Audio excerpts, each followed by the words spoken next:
Two people started identical businesses on the same day, same industry, same starting capital, same level of talent.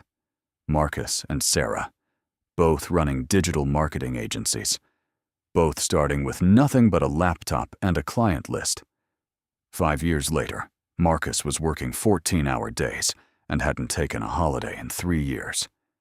Sarah had just returned from 3 weeks in Italy. While she was gone, her team had onboarded 10 new clients. Her business had broken its monthly revenue record. She had not sent a single email. The difference between them was not talent, not luck, not connections. It was one decision made in month 3. Marcus was exceptional at his work. He wrote the best copy. He designed the best campaigns. He delivered results no junior employee could replicate. And that was exactly the problem. Because Marcus was so good, he felt he had to do everything himself to maintain quality. Every client proposal, every campaign strategy, every piece of copy. The clients were not paying for his agency. They were paying for Marcus. This is what Michael Gerber called the technician's curse in his landmark book, The E-Myth Revisited. Most people who start businesses are exceptionally skilled at something. A talented designer opens a design studio. A skilled chef opens a restaurant. A brilliant marketer opens an agency, and immediately makes the same mistake. They build their business around their own talent, rather than around a system that can deliver the same result without them. As long as the business depends on your specific skill, it cannot scale. It cannot be sold. It is not an asset. It is a liability that eats your time every single day. Sarah made a different decision in month 3. She was closing clients at the same rate as Marcus, but instead of delivering the work herself, she spent 30 days doing something that felt counterintuitive. She documented everything she did. Every question she asked a new client turned into a form. Every research process she followed turned into a checklist. Every type of campaign she ran turned into a template. She called it her agency operating system. Then she hired 2 junior employees, not experts, not gurus, bright people who could follow a well-designed process. The first week was rough. There were mistakes. Sarah wanted to fix them herself. She didn't, because her mentor had told her something she never forgot.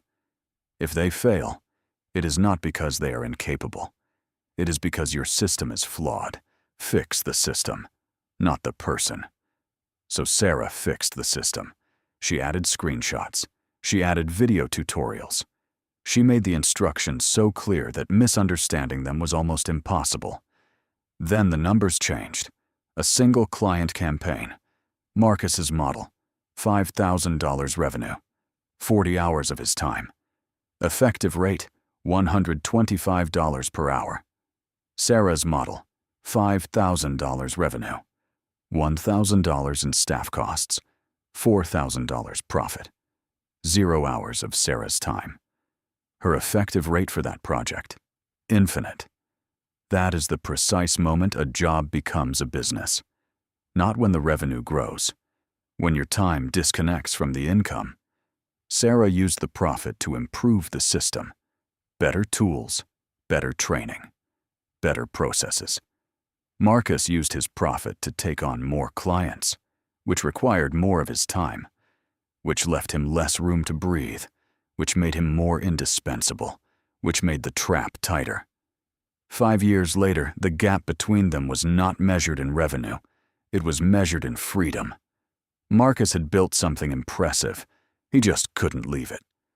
Sarah had built something smaller that she could walk away from for 3 weeks and return to find it had grown without her.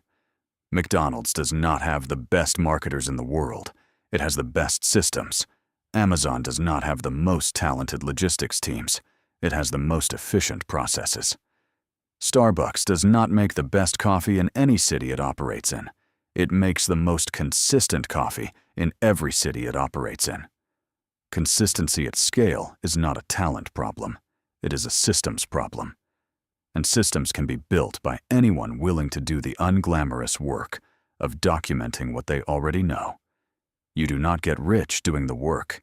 You get rich designing the system that does the work. The difference between Marcus and Sarah was never talent. It was the question Sarah asked herself in month 3 that Marcus never asked at all. How do I make sure this works when I am not here? If this is how you think, you belong in the cold ledger. The ledger is open.